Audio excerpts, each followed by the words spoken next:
بسم اللہ الرحمن الرحیم۔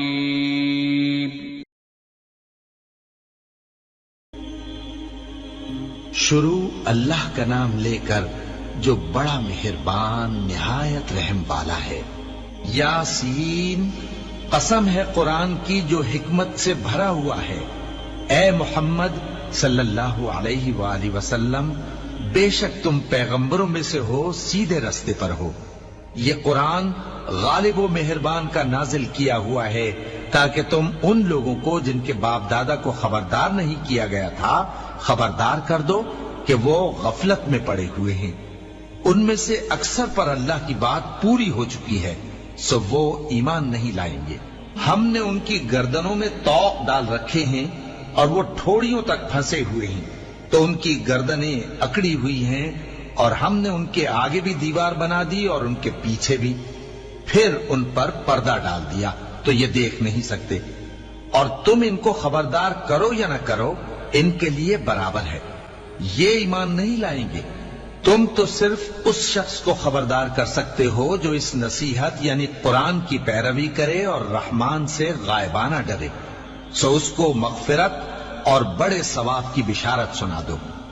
بے شک ہم مردوں کو زندہ کریں گے، اور جو کچھ وہ آگے بھیج چکے اور جو ان کے نشان پیچھے رہ گئے ہم ان کو قلم بند کر لیتے ہیں، اور ہر چیز کو ہم نے کتاب روشن یعنی لوح محفوظ میں لکھ رکھا ہے۔ اور ان سے گاؤں والوں کا قصہ بیان کرو جب ان کے پاس پیغمبر آئے، یعنی جب ہم نے ان کی طرف 2 پیغمبر بھیجے تو انہوں نے ان کو جھٹلایا، پھر ہم نے تیسرے سے تقویت دی تو انہوں نے کہا کہ ہم تمہاری طرف پیغمبر ہو کر آئے ہیں۔ وہ بولے کہ تم اور کچھ نہیں مگر ہماری طرح کے آدمی ہو، اور رحمان نے کوئی چیز بھی نازل نہیں کی، تم محض جھوٹ بولتے ہو۔ انہوں نے کہا کہ ہمارا پروردگار جانتا ہے کہ ہم تمہاری طرف پیغام دے کر بھیجے گئے ہیں، اور ہمارے ذمے تو صاف صاف پیغام پہنچا دینا ہے اور بس۔ وہ بولے کہ ہم تم کو اپنے لیے منحوس سمجھتے ہیں، اگر تم باز نہ آؤ گے تو ہم تمہیں سنسار کر دیں گے اور تم کو ہم سے دکھ دینے والا عذاب پہنچے گا۔ انہوں نے کہا کہ تمہاری نحوست تمہارے ساتھ ہے، کیا اس لیے کہ تم کو نصیحت کی گئی؟ نہیں، بلکہ تم ایسے لوگ ہو جو حد سے تجاوز کر گئے ہو۔ اور شہر کے پرلے کنارے سے ایک آدمی دوڑتا ہوا آیا، کہنے لگا کہ اے میری قوم، پیغمبروں کے پیچھے چلو، ایسوں کے جو تم سے صلہ نہیں مانگتے اور وہ سیدھے رستے پر ہیں۔ اور میں کیوں اس ذات کی پرستش نہ کروں جس نے مجھے پیدا کیا اور اسی کی طرف تم کو لوٹ کر جانا ہے؟ کیا میں اس کو چھوڑ کر اوروں کو معبود بناؤں کہ اگر رحمان مجھے نقصان پہنچانا چاہے تو ان کی سفارش مجھے کچھ بھی فائدہ نہ دے سکے اور نہ وہ مجھے چھڑا ہی سکیں؟ تب تو میں کھلی گمراہی میں پڑ گیا۔ میں تو تمہارے پروردگار پر ایمان لایا ہوں، سو میری بات سن رکھو۔ حکم ہوا کہ بہشت میں داخل ہو جا۔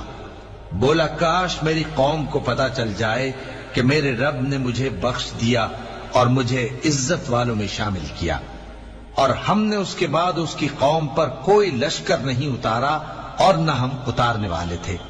وہ تو صرف ایک چنگھاڑ تھی، سو وہ اس سے ناگہاں بجھ کر رہ گئے۔ بندوں پر افسوس کہ ان کے پاس جب کوئی پیغمبر آتا تو وہ اس سے تمسخر ضرور کرتے۔ کیا انہوں نے نہیں دیکھا کہ ہم نے ان سے پہلے بہت سے لوگوں کو ہلاک کر دیا تھا؟ اب وہ ان کی طرف لوٹ کر نہیں آئیں گے، اور سب کے سب ہمارے روبرو حاضر کیے جائیں گے۔ اور ایک نشانی ان کے لیے زمین مردہ ہے کہ ہم نے اس کو زندہ کیا اور اس میں سے اناج اگایا، پھر یہ اس میں سے کھاتے ہیں، اور اس میں کھجوروں اور انگوروں کے باغ پیدا کیے اور اس میں چشمے جاری کر دیے تاکہ یہ ان باغوں کے پھل کھائیں، اور ان کے ہاتھوں نے تو ان کو نہیں بنایا، تو پھر کیا یہ شکر نہیں کرتے؟ وہ ذات پاک ہے جس نے زمین کی نباتات کے اور خود ان کے اور جن چیزوں کی ان کو خبر نہیں سب کے جوڑے بنائے۔ اور ایک نشانی ان کے لیے رات ہے کہ اس پر سے ہم دن کو کھینچ لیتے ہیں تو اسی وقت ان پر اندھیرا چھا جاتا ہے، اور سورج اپنے مقرر راستے پر چلتا رہتا ہے۔ یہ اس غالب و دانا کا مقرر کیا ہوا اندازہ ہے۔ اور چاند کی بھی ہم نے منزلیں مقرر کر دی، یہاں تک کہ گھٹتے گھٹتے کھجور کی پرانی شاخ کی طرح ہو جاتا ہے۔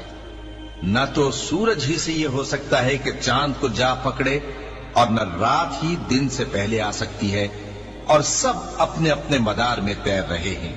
اور ایک نشانی ان کے لیے یہ ہے کہ ہم نے ان کی اولاد کو بھری ہوئی کشتی میں سوار کیا، اور ان کے لیے ویسی ہی اور چیزیں پیدا کی جن پر یہ سوار ہوتے ہیں۔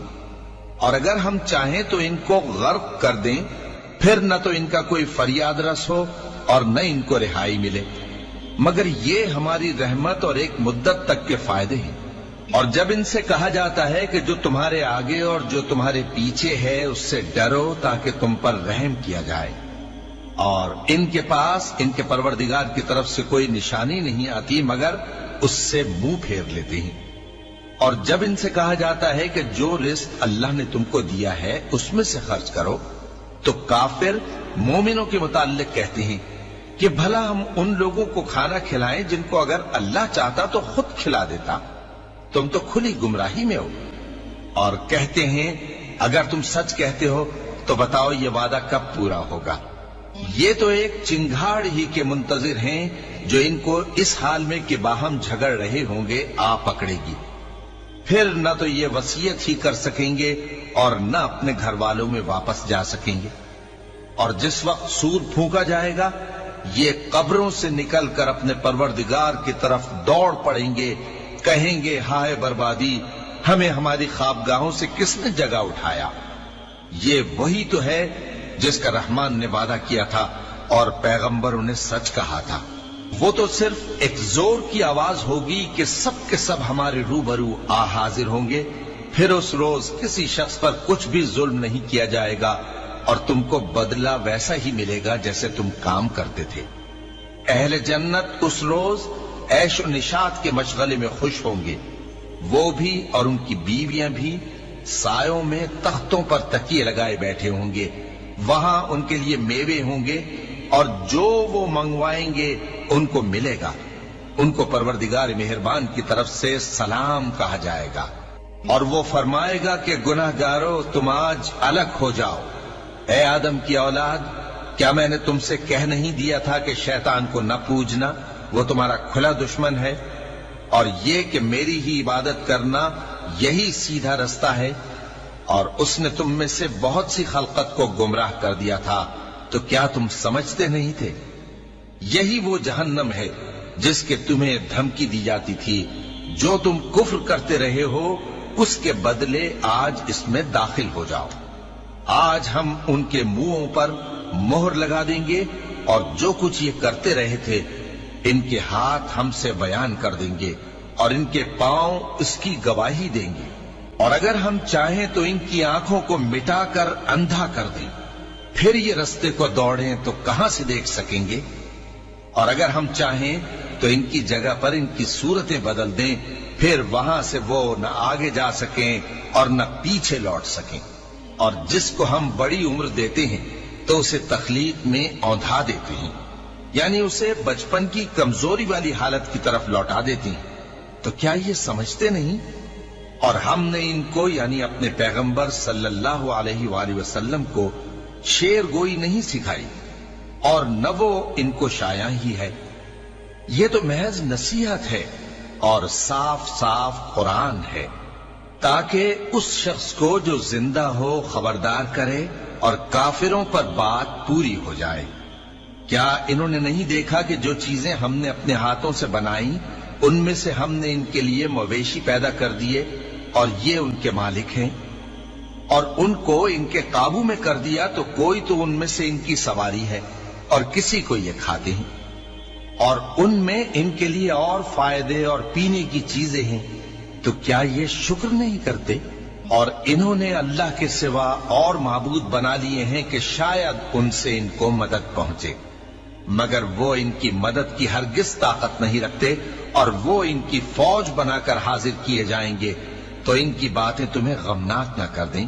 یہ جو کچھ چھپاتے اور جو کچھ ظاہر کرتے ہیں ہمیں سب معلوم ہے۔ کیا انسان نے نہیں دیکھا کہ ہم نے اس کو نطفے سے پیدا کیا، پھر وہ تڑاک پڑاک جھگڑنے لگا اور ہمارے بارے میں مثالیں بیان کرنے لگا، اور اپنی پیدائش کو بھول گیا۔ کہنے لگا کہ جب ہڈیاں بوسیدہ ہو جائیں گی تو ان کو کون زندہ کرے گا؟ کہہ دو کہ ان کو وہ زندہ کرے گا جس نے ان کو پہلی بار پیدا کیا تھا، اور وہ ہر طرح کی تخلیق کو جانتا ہے۔ وہی جس نے تمہارے لیے سبز درخت سے آگ پیدا کی، پھر تم اس کی ٹہنیوں کو رگڑ کر ان سے آگ نکالتے ہو۔ بھلا جس نے آسمانوں اور زمین کو پیدا کیا، کیا وہ اس بات پر قادر نہیں کہ ان کو پھر ویسے ہی پیدا کر دے؟ کیوں نہیں؟ اور وہ تو سب کچھ پیدا کرنے والا، کامل علم والا ہے۔ اس کی شان یہ ہے کہ جب وہ کسی چیز کا ارادہ کرتا ہے تو اس سے فرما دیتا ہے کہ ہو جا، تو وہ ہو جاتی ہے۔ وہ ذات پاک ہے جس کے ہاتھ میں ہر چیز کی حکومت ہے، اور اسی کی طرف تم کو لوٹ کر جانا ہے۔ صدق اللہ العظیم۔